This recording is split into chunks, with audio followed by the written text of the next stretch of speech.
نحمده ونصلي ونسلم على سيدنا ومولانا محمد رسوله النبي الأمين المكين الحنين الكريم الرؤوف الرحيم. أما بعد، فأعوذ بالله من الشيطان الرجيم. بسم الله الرحمن الرحيم.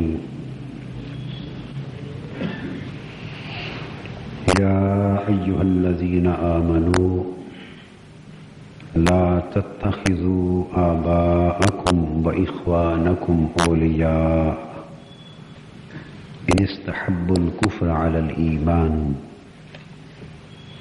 ومن يتولهم منكم فأولئك هم الظالمون. قل إن كان آباؤكم وأبناؤكم وإخوانكم وأزواجكم وعشيرتكم وأموال اقترفتموها وتجارة تخشون كسادها ومساكن ترضونها أحب إليكم من الله ورسوله وجهاد في سبيله فتربصوا حتى يأتي الله بأمره والله لا يهدي القوم الفاسقين. صدق الله مولانا العظيم.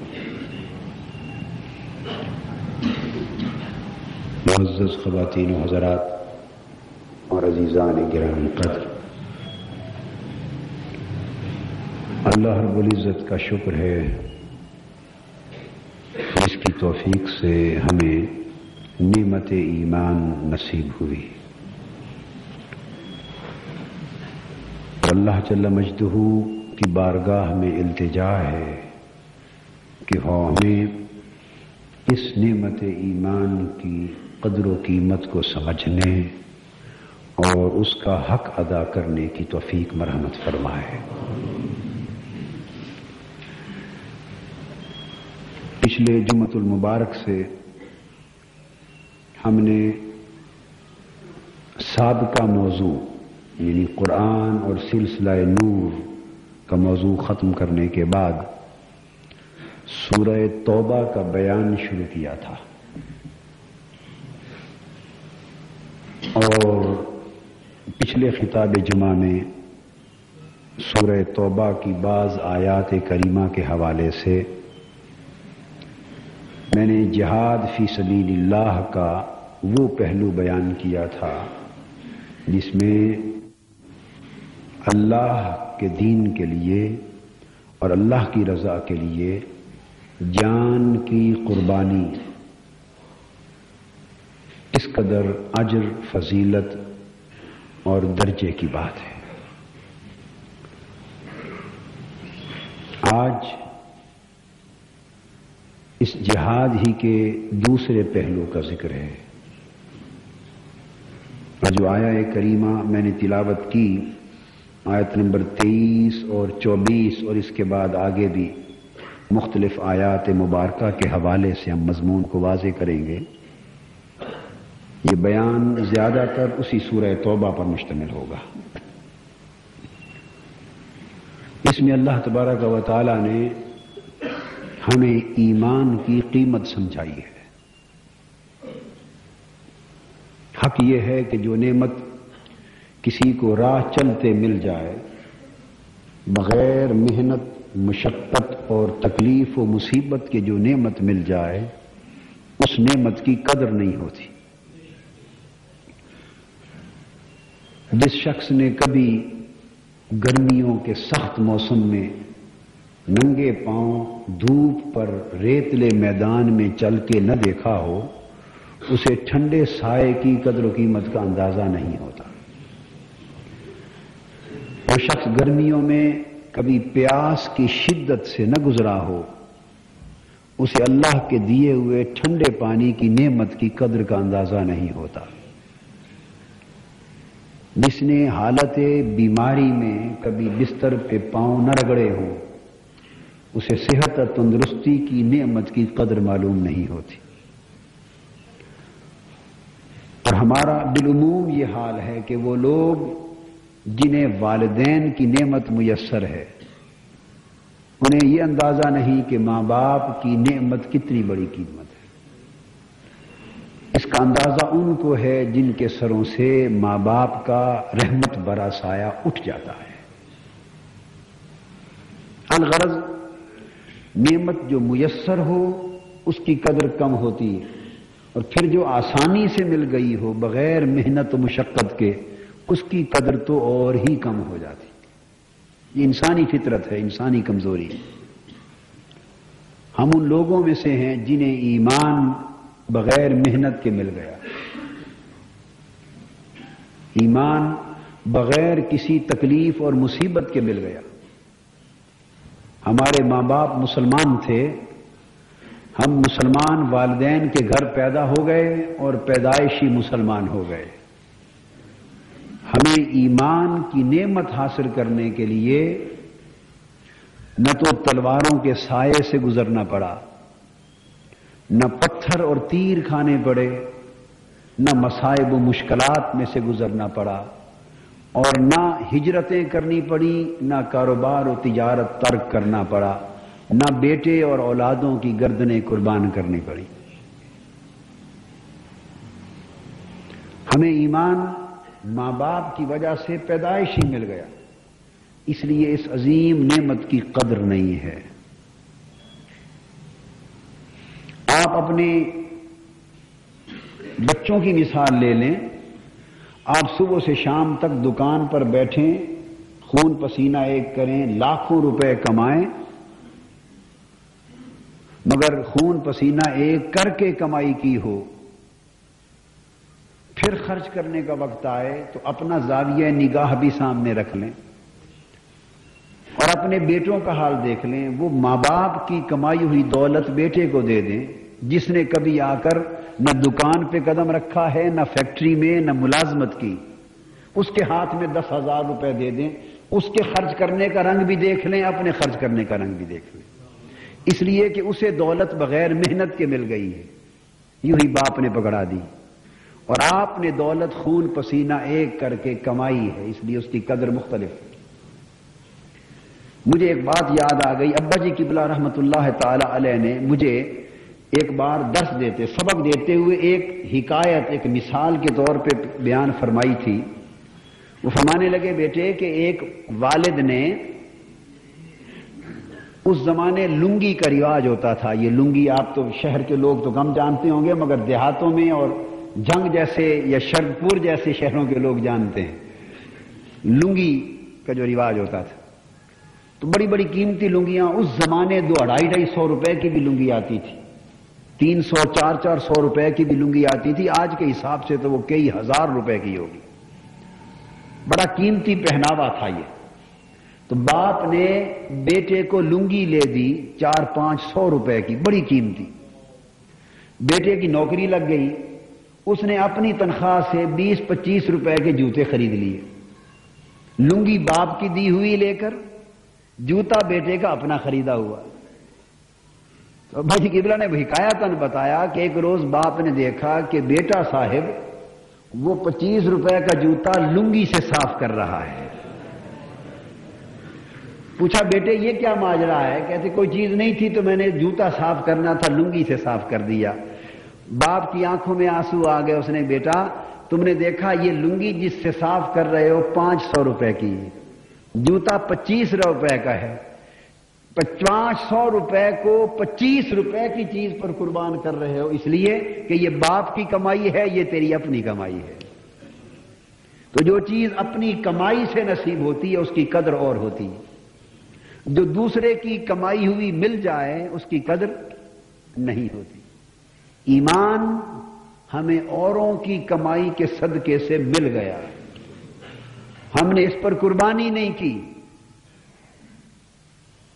قربانی ہوتی تو قدر ہوتی، اس کی قدر تو حضرت صدیق اکبر سے پوچھیے کہ ایمان کا کیا مول ہے۔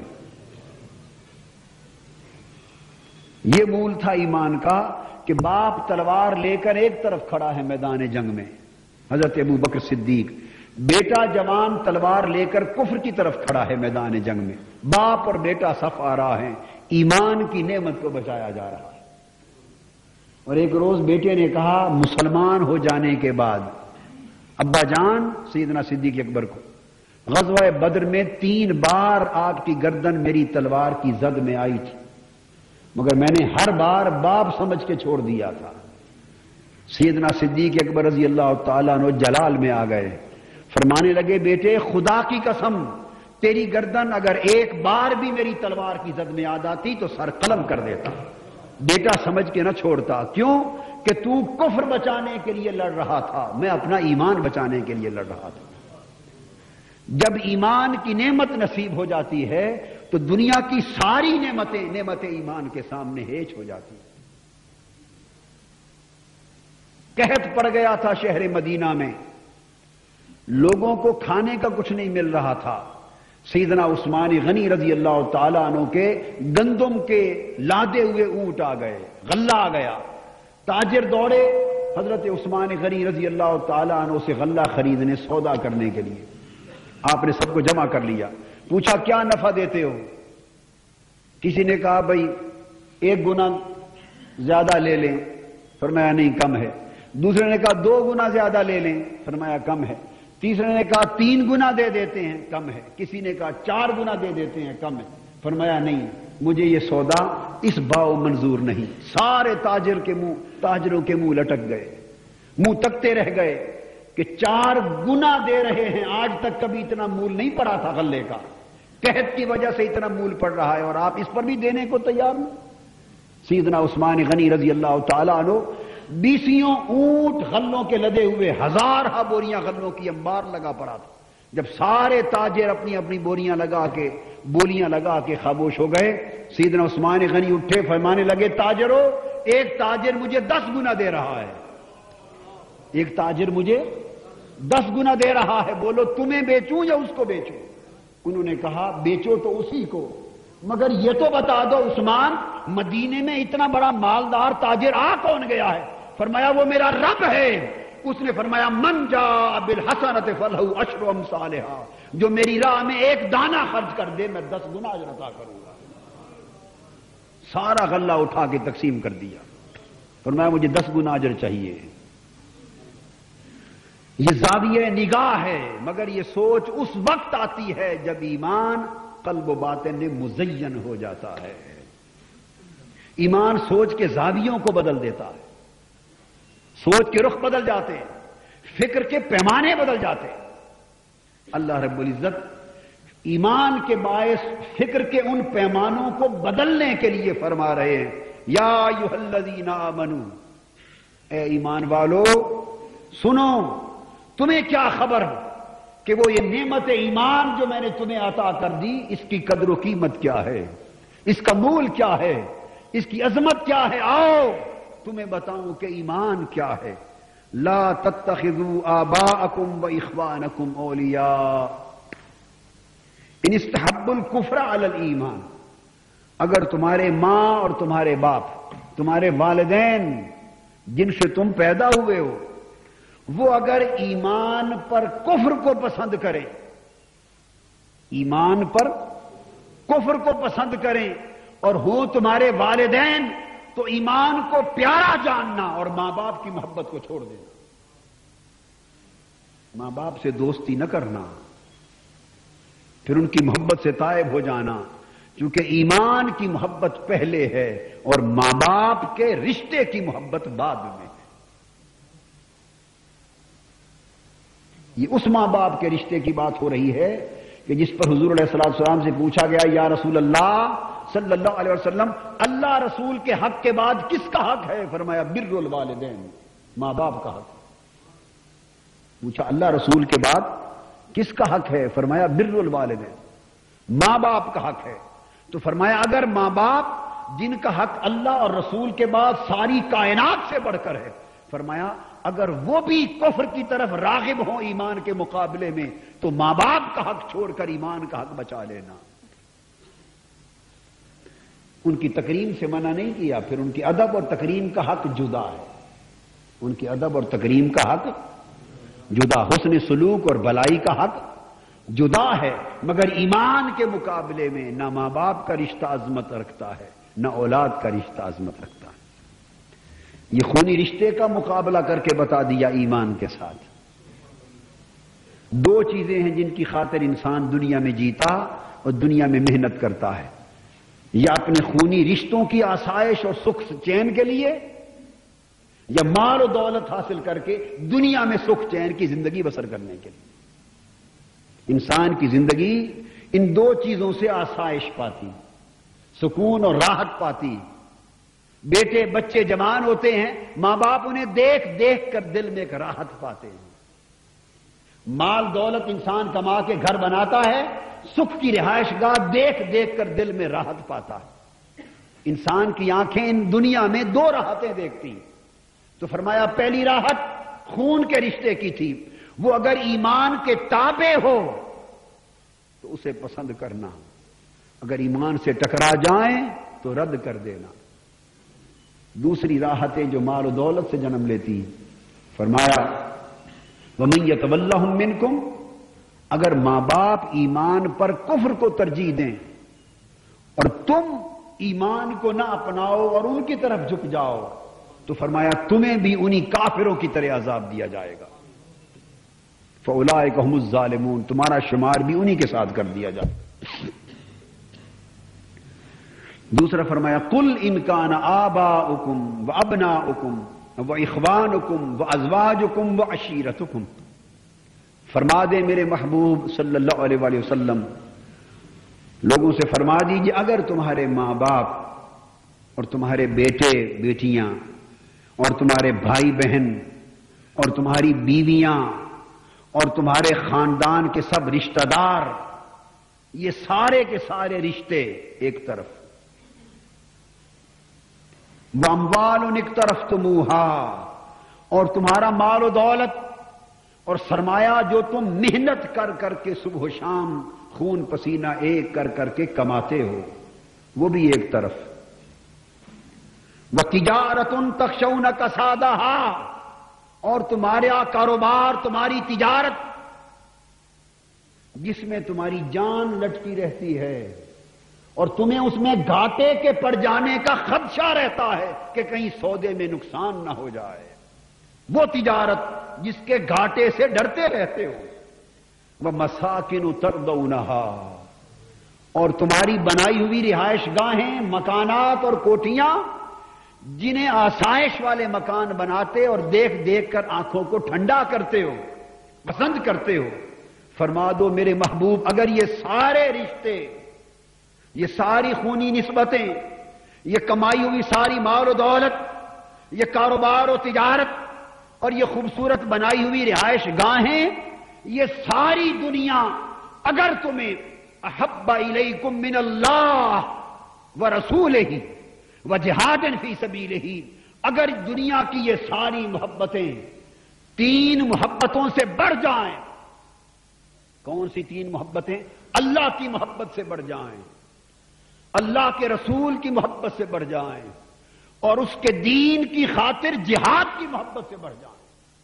اللہ کی محبت سے یہ ساری محبتوں کو اللہ پاک نے جمع کر کے ایک ترازو میں رکھ دیا، ایک ترازو، انسان کی زندگی کو ایک ترازو بنا دیا، ایک پلڑے میں ماں باپ کی محبت رکھ دی، اولاد کی محبت رکھ دی، بھائی بہنوں کی محبت، بیوی بچوں کی محبت، رشتہ داروں کی محبت، خاندان کی محبت، عصبیتیں محبتیں جمع کر کے رکھ دی، گھر بار کی محبت رکھ دی، کاروبار و تجارت کی محبت رکھ دی، سرمایہ و دولت کی محبت رکھ دی، ایک پلڑے میں ساری محبتوں کو جمع کر دیا۔ ادھر رب کائنات نے اپنی محبت کو رکھا اور فرمایا لوگوں تمہارا من ایک ترازو ہے، کسی سے پوچھنے کی ضرورت نہیں ہے، مسئلہ دریافت کرنے کی ضرورت نہیں ہے، تجاہل عارفانہ کی ضرورت نہیں ہے، اپنے من میں ڈوب کر پا جا سراغ زندگی، اپنے من کے اندر غوطہ زن ہو جاؤ، گریبان میں جھانکو، ایک لمحے کے لیے آنکھ بند کرو، دیکھو کہ تمہارے من کے ترازو کے ایک پلڑے میں اللہ کی محبت پڑی ہے، ایک طرف تمہارے سب رشتوں اموال کی محبت پڑی ہے، دیکھو ایمان سے اگر یہ محبت کا پلڑا بھاری ہے تو سمجھ لو کہ تم نے خدا کی محبت سے بغاوت کر دی. برسول، پھر اس کے بعد اللہ کے رسول کی محبت رکھ دو. پھر ان ساری محبتوں کے ساتھ موازنہ کرو. کسی اور سے فیصلہ لینے کی ضرورت نہیں. اپنے من میں جھانکو، اپنے احوال و کیفیات کا مطالعہ کرو، روزمرہ کیفیات کو، اپنے من کو جھنجھوڑو. یہ من جو غفلت کی نیند سو گیا ہے، مادیت کی یلغار نے، مغربیت کی یلغار نے، حرص و ہوس کی یلغار نے، نفسانیت کی یلغار نے، انانیت کی یلغار نے ہمارے اللہ اور بندے کے درمیان تعلق کو کاٹ ڈالا ہے. دوستو، اتنی گرد پڑ گئی ہے ہمارے ایمان پر، اگر ہم سال ہا سال تک گرد کو جاڑتے رہیں تب جا کر ایمان کی چنگاری پھر چمکے گی. من کے ترازو کو تولو. اگر رسول کی محبت سے یہ محبتیں بڑھ جائیں سمجھو رسول سے بغاوت کر دی. وَجِهَادٍ فِي سَبِيلِهِ، پھر اللہ کے دین میں جو جہاد ہے، مجاہدہ، اس محبت کو تولو. اگر اللہ کے دین کے لیے جہاد کی محبت سے یہ محبتیں بڑھ جائیں تو سمجھو اللہ کے دین سے بغاوت کر دی. فَتَرَبَّصُوا، اگر یہ محبتیں اللہ کی محبت سے، اللہ کے رسول کی محبت سے، اللہ کے دین کی محبت اور جہاد کی محبت سے بڑھ جائیں، فتربصوا، پھر عذاب کا انتظار کرو. حتی یاتی اللہ بامر، پھر اللہ کی طرف سے اترنے والے عذاب کا انتظار کرو. جو کچھ ہمارے ساتھ بیت رہا ہے یہ عذاب نہیں تو اور کیا ہے. ہر روز سینکڑوں گلے کٹ رہے. نہ گھر کے اندر اس قوم کو سکون ہے، نہ باہر سکون ہے، نہ کسی کی عزت محفوظ، نہ جان و مال محفوظ، نہ کاروبار تجارت محفوظ، نہ سڑک پر کوئی جاتا ہوا محفوظ. حضور علیہ الصلوۃ والسلام نے فرمایا میری امت پر ایک زمانہ آئے گا جس زمانے کو حرج کہا جائے گا. کیا حرج؟ صحابہ کرام نے پوچھا آقا وہ زمانہ حرج کیا ہوگا؟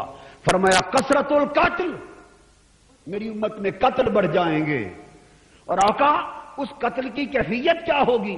فرمایا کیفیت یہ ہوگی نہ مارنے والے کو پتا ہوگا کہ میں اس غریب کو کس لیے قتل کر رہا ہوں، اور نہ مرنے والے کو پتا ہوگا کہ کس جرم کی پاداش میں قتل کیا گیا ہو.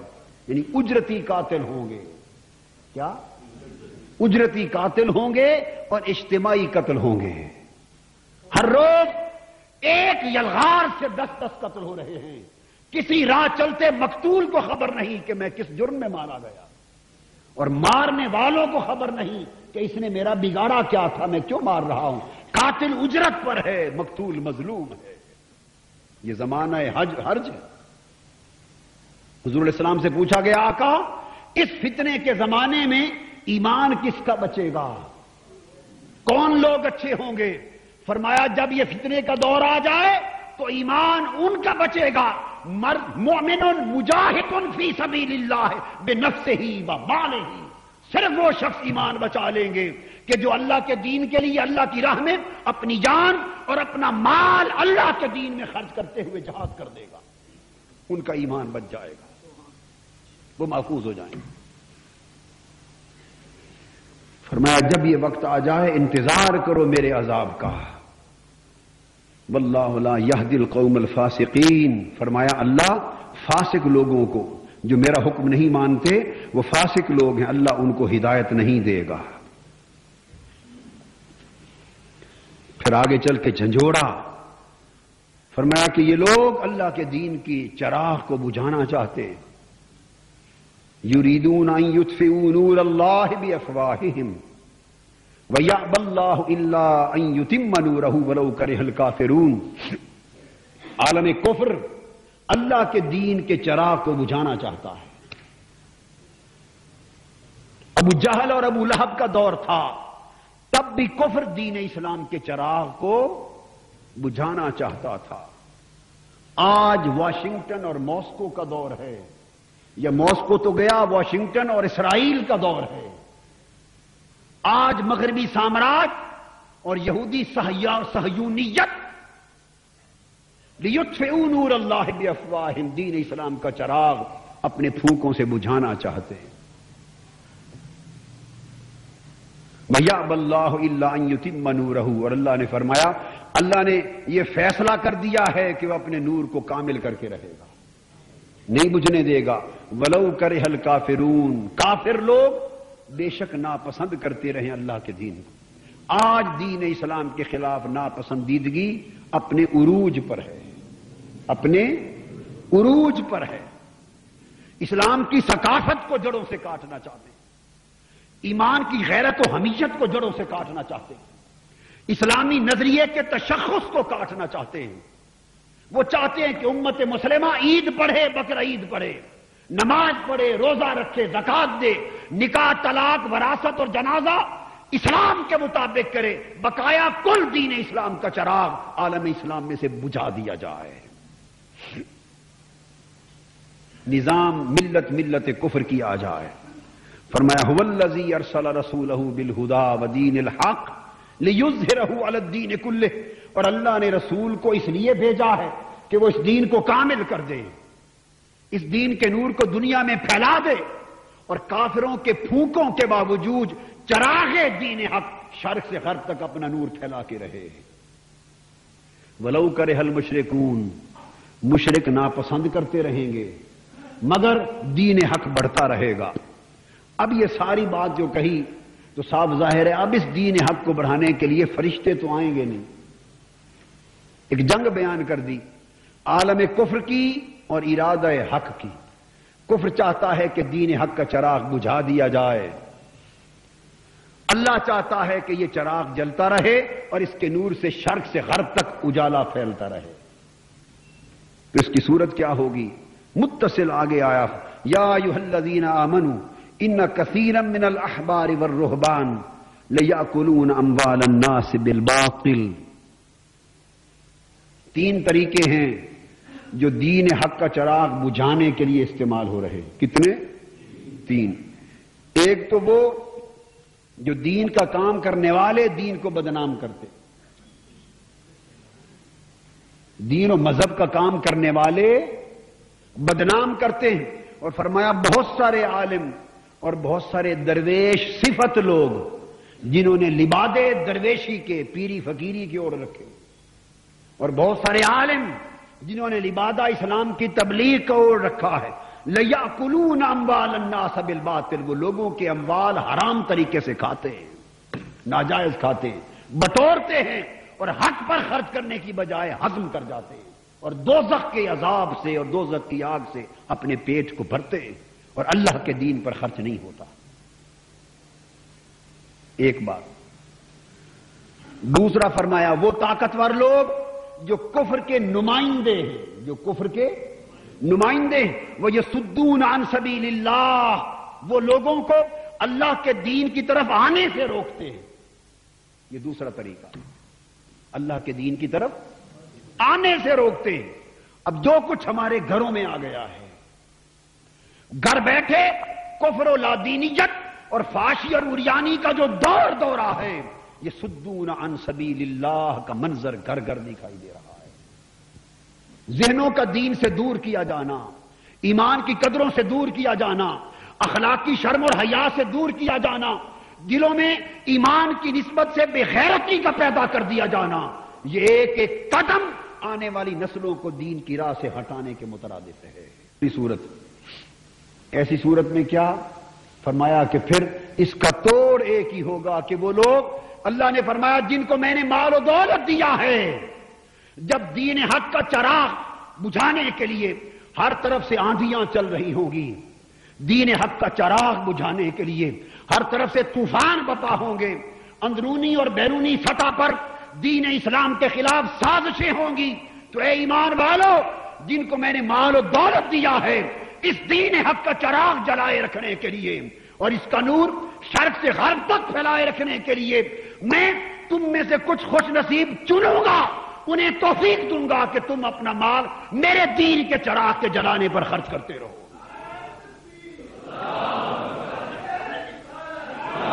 فرمایا میرے دین کے چراغ کو جلائے رکھنے پر اسے تیل دیتے رہو، اسے اس دیے میں تیل ڈالتے رہو، یہ چراغ جلتا رہے، اس دین کو طاقت دیتے رہو، اپنا تن من دھن اس دین کی تقویت پر لٹاتے رہو، اس سے دین کا اتمام ہوگا۔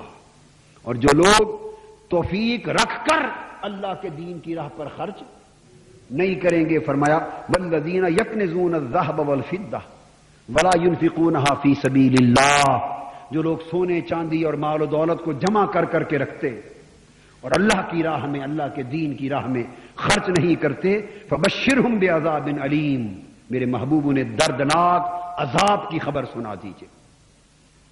کیسا دردناک عذاب؟ یوم یحما علیہا فی نار جہنم، قیامت کے دن دوزخ کے فرشتے ان کے جمع کیے ہوئے مال و دولت، سونے چاندی اور سرمایے کے انبار کو دوزخ کی آگ میں اس سرمایے کو تپایا جائے گا، فَتُقْوَى بِهِمْ جِبَاهُهُمْ وَجُنُوبُهُمْ وَظُهُورُهُمْ، اور اس تپائے ہوئے سرمایے دولت سے ان کے پیشانیوں کو داغا جائے گا، ان کے پہلوؤں کو داغا جائے گا، ان کی پیٹھوں کو داغا جائے گا۔ ہذا ما کنزتم لانفسکم، اور آوازیں آئیں گی، یہ ہے تمہارا سرمایہ مال و دولت جو اپنی آسائش کے لیے جوڑ جوڑ کے رکھتے تھے، فذوقوا ما کنتم تکنزون، اپنے جوڑے ہوئے مال کا مزہ چکھ لو۔ اس لیے فرمایا کہ تمہیں دیا اس لیے تھا کہ خود بھی آسائش لو، خود بھی راحت لو، اور اسی سے میرے دین کو سربلند بھی کرو، میرے دین کا بوٹا طاقتور بھی کرو، اور کفر کی چلی ہوئی آندھیوں کا مقابلہ بھی کرو، میرے دین کا دفاع بھی کرو، اور غریب دکھی حقداروں کی مدد بھی اسی سے کرو۔ پھر ارشاد فرمایا اللہ رب العزت نے اسی باب میں، لوگوں ان کی طرح نہ ہو جانا، کالذین من قبلکم کانوا اشد منکم قوۃ واکثر اموالا واولادا، لوگوں ان پہلی قوموں کی طرح نہ ہو جانا، اے میرے محبوب کے امتیوں، اے میرے محبوب نبی کی پیاری پیاری امت کے لوگوں، تم پہلی قوموں کی طرح نہ ہو جانا جو تم سے پہلے گزر چکے، جنہیں ہم نے قوت بھی تم سے زیادہ دی تھی۔ قوم سمود کو پڑھو، قوم عاد کا حال دیکھو، مدین والوں کو دیکھو، قوم ہود کو دیکھو، قوم صالح کو دیکھو، ان کے حوال قرآن میں پڑھو، وہ قوت و طاقت میں بھی تم سے بڑے تھے، پہاڑوں کی چوٹیوں پر محل تراشتے تھے، واکثر اموالا، مال و دولت کی کثرت میں بھی تم سے زیادہ تھے، واولادا، اولادوں میں بھی تم سے زیادہ تھے، ہم نے انہیں دنیا کا بہت کچھ دے رکھا تھا، فاستمتعوا بخلاقہم، مگر انہوں نے جو کچھ دنیا کا حصہ ان کو ملا، مال و دولت ملا، اولاد ملی، اموال ملے، قوت طاقت سلطنت ملی، اس کی لذتوں سے خوب لطف اندوز ہوئے، راحتیں اٹھائیں، عیش کیے، زندگی کو سکون دیا، عزت دی، ساری لذتیں اس اموال سے اٹھائیں، فاستمتعتم بخلاقکم، اور اے میرے محبوب کے امتیو،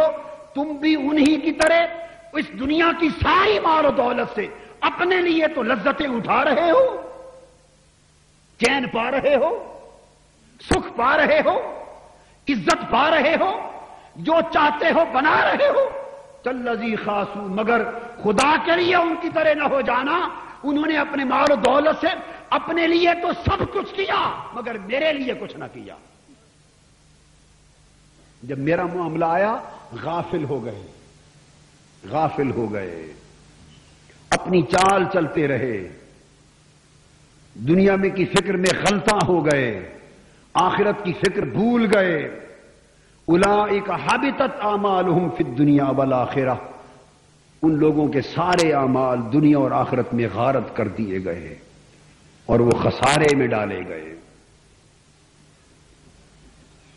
حضور صلی اللہ علیہ وسلم سے فرمایا گیا، میرے محبوب صلی اللہ علیہ وسلم، آپ کا کلمہ پڑھنے والوں میں کچھ ایسے بھی ہیں، وَمِنْهُمْ مَنْ عَاهَدَ اللَّهُ، کچھ لوگ آپ دیکھیں گے ایسے ہیں جو دعا کرتے ہیں اور اللہ سے عہد کرتے ہیں، لَئِنْ آتَانَا مِنْ فَضْلِهِ لَنَصَّدَّقَنَّ، دعا کرتے ہیں، وعدہ کرتے ہیں کہ مولا اگر تو ہمیں اپنے فضل میں سے مال و دولت اور دنیا عطا کر دے تو ہم بڑا صدقہ کریں گے، تیری راہ میں بڑا خرچ کریں گے، وعدہ کرتے ہیں، وَلَنَكُونَنَّ مِنَ الصَّالِحِينَ، اور ہم بڑے نیکوکار ہو جائیں گے، تیری راہ میں بہت خرچ کریں گے۔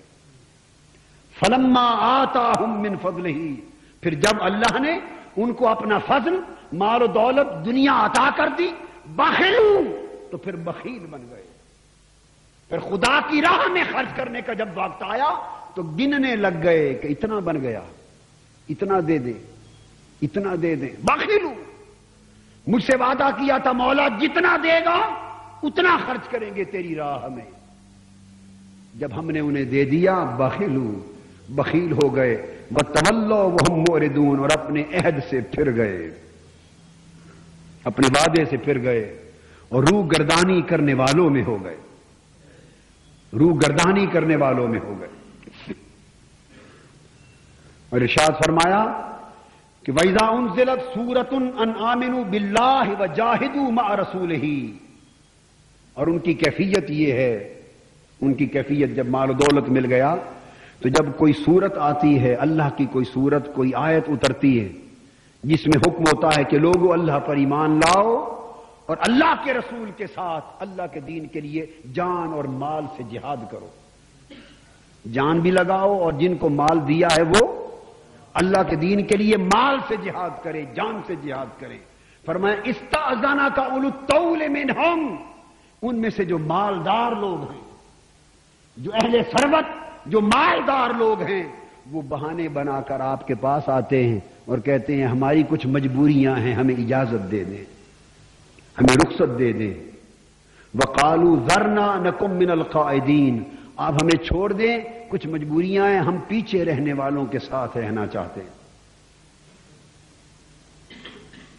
اور فرمایا اس کے برعکس یہ ایک طبقہ ہے، اور فرمایا میرے محبوب آپ کی پیاری امت میں ایک خوش نصیب مومنوں کا وہ طبقہ بھی ہے۔ اب دوسرے طبقے کا ذکر ہو رہا ہے، لیکن الرسول والذین آمنوا معہ، مگر رسول کی ذات اور رسول پر ایمان لا کر رسول کی معیت میں، محبت میں، تعلق میں آ جانے والے لوگ ایسے ہیں، جاہدوا باموالہم وانفسہم، وہ ایمان لائے اور پھر رسول کے ساتھ اللہ اور اللہ کے رسول کے دین پر اپنے مال بھی قربان کر دیے اور اپنی جانیں بھی قربان کر دی۔ آپ ایک نقطہ ہر جگہ دیکھیں گے، ہر جگہ جہاں ذکر آئے گا جہاد کا تو جاہدوا باموالہم کا ذکر پہلے، وانفسہم کا ذکر بعد میں ہوگا۔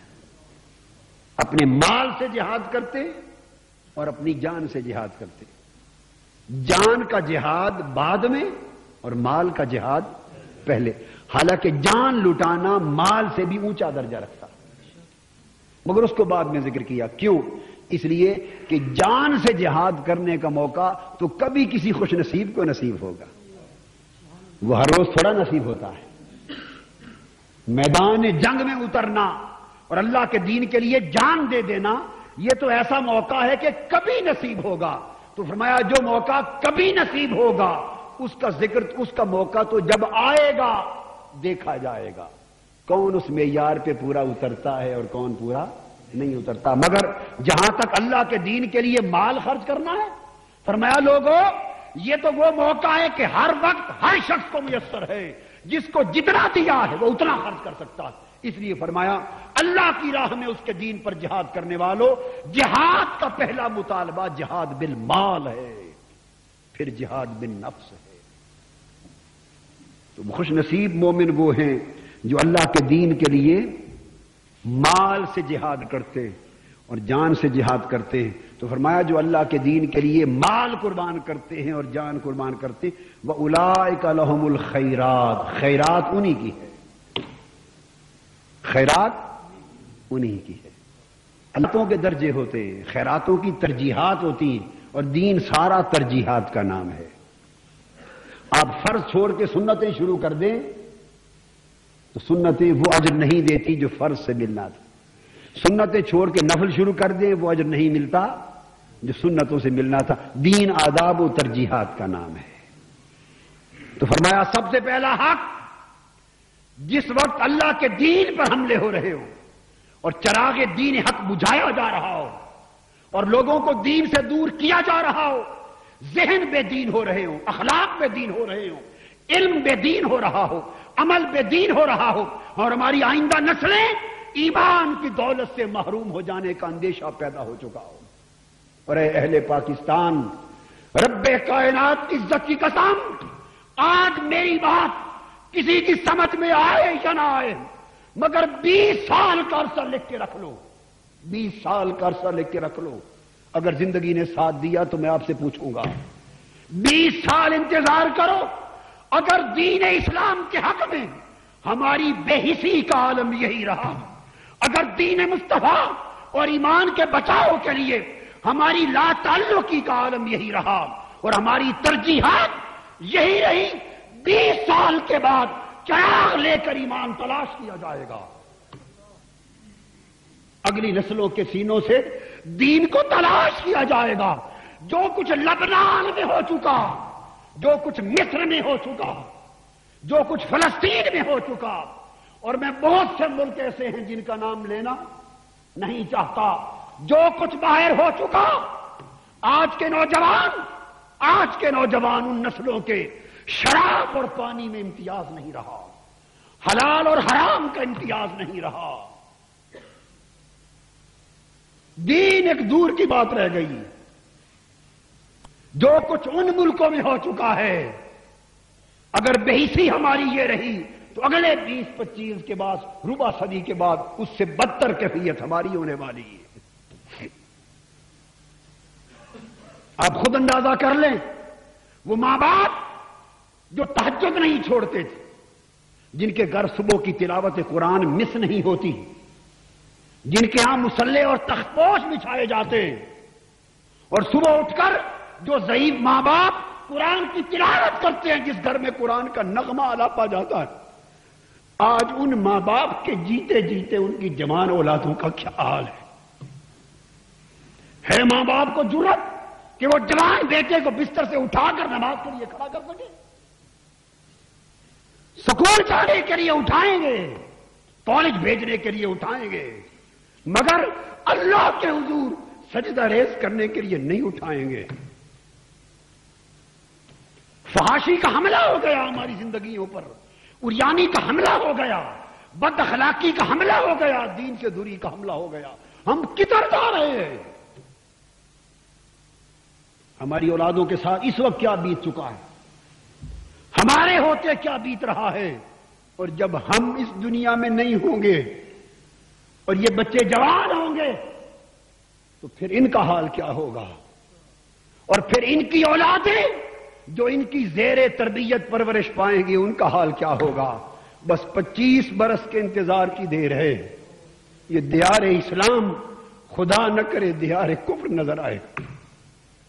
اسلام آج 56 دیش ہیں، اسلام کے اپنے 56 ملک ہیں، اور اسلام اپنے دیش میں پردیسی ہو گیا ہے، اسلام اپنے دیش میں پردیسی ہو گیا۔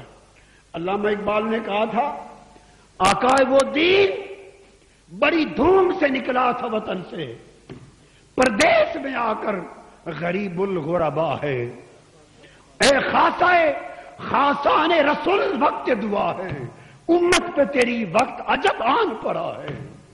آقا اس امت پہ بڑا وقت آ گیا ہے، آج دین کی ترجیح نہیں رہی، اس کے سوا ہر شے کی اہمیت ہے۔ کچھ دین کا نام لینے والے دین کو لوٹ کر کھا گئے، دین کے پردے میں دین کو بدنام کر گئے، کچھ نسلیں ان کے کردار کو دیکھ کر دین سے باغی ہو گئیں، کچھ کو مغرب نے دین سے دور کر دیا، کچھ کو ہوس نفسانی نے دین سے دور کر دیا، اور کچھ کو مال و دولت کی محبت نے دین سے دور کر دیا۔ یہ دین، یہ ایمان کا چراغ ٹمٹما رہا ہے، یہ چراغ ساری ہے۔ لوگوں، اپنا مال، اپنی جان، جو کچھ ہو سکتا ہے خدا کے لیے لٹا دو اور مصطفیٰ کے دین کو بچا لو۔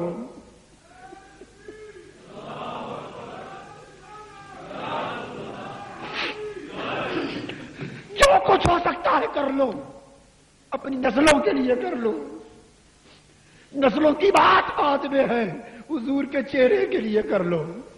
ابھی ہم مرنے والے ہیں اور قبر میں آقا کے سامنے جانے والے ہیں، حضور کو خبر ہے، اللہ کو خبر ہے، پوچھیں گے چلو اس شخص کے پاس تو کچھ نہ تھا، میرے بندے، حضور فرمائیں گے میرے امتی تجھے تو مولا نے بہت کچھ دیا تھا، تو نے تو بہت کچھ دیا تھا، تو میرے دین کے کئی چراغ چلا سکتا تھا، تو نے کیوں نہ کیا؟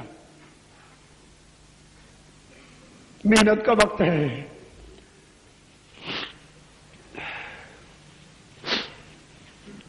اس دور فتن میں جہاد کی ضرورت ہے، اور جہاد سب سے پہلا جہاد بالمال ہے۔ فرمایا خیرات انہی کی ہے جو اللہ کے دین کو بچا لیں گے، باقی خیراتیں اس کے بعد ہیں، باقی خیراتیں اس کے بعد ہیں۔ وَأُولَٰئِكَ هُمُ الْمُفْلِحُونَ، اور یہی لوگ فلاح پانے والے ہیں۔ پھر ارشاد فرمایا باری تعالیٰ نے ایسے لوگ بھی ہیں وَمِنَ الْأَعْرَابِ مَن يَتَّخِذُ مَا يُنْفِقُ مَغْرَمًا۔ دوستو قرآن اترا تو 1400 سال پہلے تھا، مگر باتیں آج کی کرتا ہے، قرآن پرانا نہیں ہے۔ فرمایا میرے محبوب صلی اللہ علیہ وسلم اس وقت اعراب کی بات تھی، دیہاتی لوگوں میں سے، ہماری بات بھی ہو رہی ہے۔ ان گواروں میں سے کچھ وہ ہیں کہ انہیں جب کہا جائے اللہ کے دین پر خرچ کرو، دین اسلام کے لشکر پہ خرچ کرو، دین اسلام کو تقویت پہنچانے پر خرچ کرو، یتخذ ما ينفق مغرما، اسے جرمانہ سمجھتے ہیں، اسے جرمانہ سمجھتے ہیں۔ حضور صلی اللہ علیہ وآلہ وسلم سے ایک صحابی نے درخواست کی تھی آقا دعا فرمائیں اللہ میرے رزق میں برکت دے۔ اس کے پاس چند بکریاں تھیں،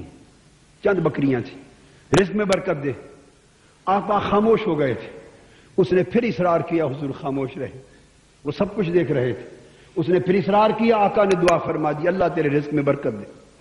وہ ہر روز پنجگانہ نماز حضور علیہ السلام کی اقتداء میں پڑھتا اور صبح و شام آقا کا دیدار کرتا تھا، اس کے رزق میں برکت ہو گئی، بکریاں بڑھ گئیں، مویشی بڑھ گئے۔ وہ گھر جس میں رکھتا تھا مویشی وہ تنگ پڑ گیا، جب تنگ پڑ گیا اس نے شہر سے باہر ایک جگہ خرید لی، گلہ بانی گلے کے لیے، مویشی وہاں لے گیا۔ اب وہاں ان کی نگرانی کے لیے خود رہنا پڑتا، اس لیے فجر کی نماز کے لیے آتا حضور کی بارگاہ میں اور باقی 4 نمازوں میں حاضری نہ دے سکتا۔ وہ 5 وقت کی جو زیارت اور حاضری تھی بارگاہ رسول کی رہ گئی، 1 وقت کی بچ گئی، مال بڑا ہو گیا۔ پھر آیا عرض کیا حضور دعا کریں اللہ آپ کی دعا سے بڑی برکت ہوئی، دعا فرمائیں اور اللہ برکت دے۔ آپ اس کی طلب کو دیکھ رہے تھے، فرمایا اللہ تیرے رزق کو اور برکت دے، پھر دعا فرما دی، اور جو برکت ہوئی تو اتنا مال بڑھ گیا کہ وہ جگہ بھی تنگ ہو گئی، اس نے دور جنگل میں جا کے جگہ خریدی، اتنی دور، اور مویشیوں کی حفاظت کے لیے بندوبست کیے۔ اب 7 دن مدینہ میں نہ آ سکتا، جمعے کے جمعے آتا، جمعہ آتا اور 7 دن حاضری نہ دیتا۔ ایک روز آیا عرض کیا حضور اور دعا کریں اللہ رزق میں اور برکت دے، آپ نے اور دعا فرما دی، رزق اور بڑھ گیا، اور پھر جمعہ کا آنا بھی بند ہو گیا، عید پر آیا کرتا۔ حضور علیہ السلام نے عامل بھیجا، اپنا عامل یعنی کلیکٹر بھیجا زکوٰۃ اور صدقات و عطیات کی کلیکشن کے لیے کہ اجتماعی جمع فرماتے تھے، بھیجا، اور اس نے جب اپنا حساب کتاب کیا کتنی بکریاں، کتنے لیلے، کتنے چھترے، کتنی گائے، کتنے اونٹ، جب حساب کتاب کیا تو بڑی زکوٰۃ اور بڑا مال نکلا۔ اس نے کہا یہ تو بہت زیادہ نکلتا ہے، بہت زیادہ، اچھا تھوڑا سا لے جائیں، کچھ میں اور حساب کر لوں، بعد میں پھر چکر لگائیں۔ اس صحابی نے آ کے رپورٹ دی، حضور علیہ السلام جلال میں آ گئے، فرمایا اس کا مال اس کو واپس کر دو اور میرا پیغام دے دو تمہارے مال کی اللہ اور اس کے رسول کو کوئی ضرورت نہیں ہے۔ اللہ ہمیں مال دے مگر ایسا نہ دے کہ جس کی ضرورت اللہ اور اس کے رسول کو نہ رہے۔ مسلمانوں یاد رکھو جو کچھ اللہ دیتا ہے وہ اللہ کی دین ہے، اور دعا کیا کرو کہ یہ اس کا دیا ہوا مال ایسا رہے کہ اللہ اور اللہ کا رسول قبول کرے۔ اگر نہیں لگتا اللہ اور اللہ کے رسول کی راہ میں تو اس کا مطلب ہے اس نے قبول نہیں فرمایا۔ تو فرمایا کچھ لوگ وہ ہیں مغرمہ جو اس کو تاوان اور جرمانہ سمجھ کے دیتے ہیں، بوجھ لاتے ہیں، ہر دوسرے دن مانگ رہے ہیں، ہر دوسرے دن لے رہے ہیں، تاوان سمجھتے ہیں۔ وَيَتَرَبَّصُ بِكُمُ الدَّوَائِرُ، اور زمانہ کی گردش کے منتظر رہتے. علیہم دائرۃ السوء، بری گردش انہی پر آنے والی ہے. واللہ سمیع علیم. اور فرمایا میرے محبوب جیسے کچھ اس طرح کے لوگ ہیں ویسے آپ کی امت میں ایسے خوش نصیب بھی ہیں. ومن الاعراب، ایسے بھی ہیں من یؤمن باللہ والیوم الآخر، جو ایمان لائے ہیں اللہ اور آخرت پر. وَيَتَّخِذُ مَا يُنْفِقُ قُرُبَاتٍ عِنْدَ اللَّهِ وَصَلَوَاتِ الرَّسُولِ، اور وہ بڑھ بڑھ کے خرچ کرتے ہیں، بڑھ بڑھ کے جو کچھ ہوتا ہے آقا آپ کی بارگاہ میں آ کے لٹاتے خرچ کرتے ہیں. اور ان کا ایمان یہ ہے جتنا خرچ کریں گے اتنا اللہ کی قربت نصیب ہوگی، جتنا خرچ کریں گے اتنا رسول کی دعائیں نصیب ہوں گی. وہ اپنا خرچ کرنا اللہ کے دین کی راہ میں اللہ کی قربت اور رسول کی دعا کا ذریعہ سمجھتے ہیں. اور معلوم ہے آگے جواب کیا آیا؟ فرمایا خرچ کرنا اللہ کی قربت کا باعث جانتے ہیں اور رسول کی دعاؤں کا باعث جانتے ہیں. الا انہا قربۃ لہم، میرے محبوب انہیں بتا دو، ہاں ہاں اے اللہ کی قربت اور رسول کی دعا کی خاطر خرچ کرنے والوں، انہیں بتا دو تم نے سچ سوچا، تم نے جو میرے مصطفیٰ کی بارگاہ میں آ کر میرے دین کے لیے خرچ کیا، تمہیں میری قربت مل گئی، میری قربت مل گئی، میری قربت مل گئی.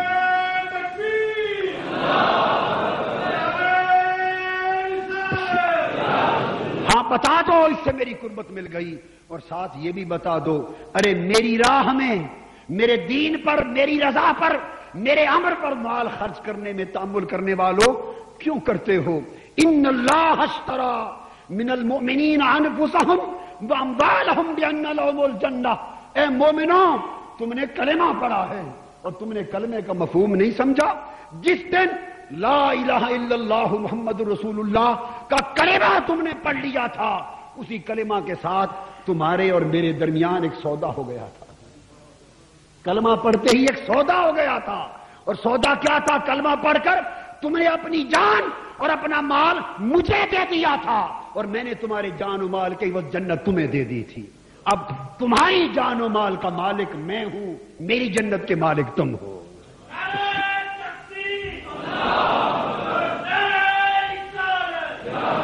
یہ ایک ایمانی سودا ہے جو اس دن ہو گیا تھا. اب اس سودے سے نہ پھر. تو قربت تو مل گئی اور رسول کی دعاؤں کا یہ عالم ہے. آخری بات حدیث پاک، حضور صلی اللہ علیہ وسلم ایک روز فرمانے لگے صحابہ کرام کے اجتماع میں کہ اسلام کے لشکر کو اور اسلام کو تمہارے وسائل کی ضرورت ہے، تمہارے مال و دولت کی ضرورت ہے. سیدنا عثمان غنی کھڑے ہو گئے، عرض کیا آقا صلی اللہ علیہ وسلم آج اسلام کے لشکر کو کتنی ضرورت ہے؟ آقا نے فرمایا اتنے 100 سپاہی ہیں، اتنے 100 کا لشکر ہے، اتنا اسلحہ، اتنے ہتھیار، دین کے لیے اتنی ضرورت ہے. عرض کیا حضور اور کوئی دے نہ دے، سارے لشکر کی ساری ضرورتیں عثمان پوری کرتا. دیناروں اور درہموں کا انبار حضور علیہ السلام کے قدموں میں لگا تھی. اس کی حضور ساری ضرورت میں پوری کرتا ہوں. اب حدیث پاک میں لفظ تھے نا وصلوات الرسول، وہ خرچ کرتے ہیں تاکہ اللہ کی قربتیں ملیں اور رسول کی دعائیں ملیں. وہ دعائیں کیسی تھی؟ قربان جائیں عثمان غنی آپ کے غنا پر، آپ کی مالداری پر. آقا علیہ السلام نے وہ دینار اور درہم جو حضرت عثمان غنی نے ڈھیر لگا لیا تھا وہ اٹھا لیے کچھ اور اپنی جھولی میں ڈال لیے. حضور علیہ السلام منبر پہ تشریف فرماتے، منبر پہ کھڑے تھے، جھولی میں ڈال لیے. حدیث میں آتا ہے کہ اس دیناروں میں اور درہموں میں اپنے ہاتھ رولتے تھے. اس طرح ہاتھ ڈال کر دینار اٹھا کے گراتے تھے، پھر ڈال کر اٹھا کر گراتے تھے، پھر اٹھا کر گراتے تھے. ہاتھ درہموں اور دینار میں رولتے تھے اور ساتھ عرض کرتے جاتے تھے مولا عثمان نے آج تیرے دین کی اتنی مدد کی ہے اپنے مال سے کہ آج کے بعد یہ جو عمل کرے قیامت تک اس سے کوئی سوال نہ کرنا، کوئی حساب و کتاب نہ کرنا. اس کے سارے عمل آج کے بعد چھوڑ دینا، حساب و کتاب کے بغیر چھوڑ دینا. پھر دعائیں تو ایسی دعائیں ہیں. مختصر یہ کہ یہ دور فتن شروع ہو چکا ہے. حضور صلی اللہ علیہ وآلہ وسلم نے قرب قیامت سے مراد کوئی 10 20 25 سال کا عرصہ نہیں ہوتا، وہ قرب کی مدت تو اللہ بہتر جانتا ہے، مگر وہ علامتیں، وہ فتنے جن کا ذکر آقا علیہ السلام نے فرمایا، میں آپ کو بتا رہا ہوں وہ دور فتن. آقا نے فرمایا 3 فتنوں کے دور آئیں گے قیامت سے قبل. پہلا دور فتن شروع ہو چکا ہے. میں ذمہ داری سے بتا رہا ہوں، میں ذمہ داری سے بتا رہا ہوں. حضور علیہ السلام نے فرمایا انہا ستکون فتن ثم تکون فتن ثم تکون فتن. میری امت میں فتنوں کا دور آئے گا، اس کے بعد ایک اور فتنوں کا دور آئے گا، پھر تیسرا فتنوں کا دور آئے گا. قیامت سے پہلے 3 ادوار آئیں گے فتن کے، اور میں بتا رہا ہوں کہ پہلا دور فتن شروع ہو چکا. پہلا دور فتن شروع ہو چکا. اس دور فتن میں حضور علیہ السلام نے فرمایا ایمان اسی کا بچے گا، اچھے اور بھلے لوگ وہی ہوں گے جو اللہ کے دین کے بچاؤ کے لیے اپنی جان اور اپنا مال دونوں لے کر اللہ کے دین کے لیے جہاد شروع کر دیں گے، اور جو غفلت کی نیند سے اٹھ جائیں گے. مسلمان بھائیوں، ہمیں غفلت کی نیند سے بیدار ہو جانا چاہیے اور اپنی جان و مال کی نعمتیں اللہ کے دین کے بچاؤ کے لیے اور اس کی اقامت کے لیے لٹا دینی چاہیے. اسی سے ہمارے ایمان کی حفاظت ہے، اسی سے پوری امت کے ایمان کی اور اگلی نسلوں کے ایمان کی حفاظت ہے. اللہ تبارک و تعالی ہمارے حال پہ لطف و کرم فرمائے اور ہمارے ایمان کی حفاظت فرمائے. وما علینا الا البلاغ.